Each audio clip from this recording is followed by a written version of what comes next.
চলে এসেছি বান্দরবান নীলাচল।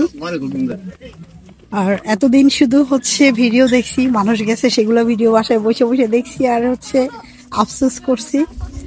এখন চলে আসছি দেখতে দেখতে বান্দরবান নীলাচল নীলাম্বরী রিসোর্টে। আর এই জায়গাটা অনেক সুন্দর, একদম পাহাড়ের চূড়ায়। আর যদি এই সাইডটা একটু দেখাই, শুধু পাহাড় আর পাহাড়, অর্থাৎ একদম মেঘের উপরে চলে আসছি।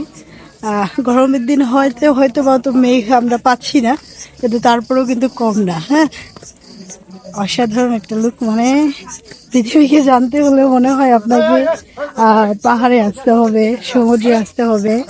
এই যে দেখেন পাহাড়টা, দেখেন দূরে ওই পাহাড়ে যে রয়েছে ওই আকাশে। আচ্ছা, তো আমার মতো যারা হচ্ছে বোর হতেন, বাসায় বসে বসে মন খারাপ হতো, কবে যাবো বান্দরবান, তারা আর দেরি করবেন না, চলে আসবেন। আপনার হচ্ছে এখানে আসলে বেড়ানোর যে 16 কলা থাকে এটা পূরণ হয়ে যাবে।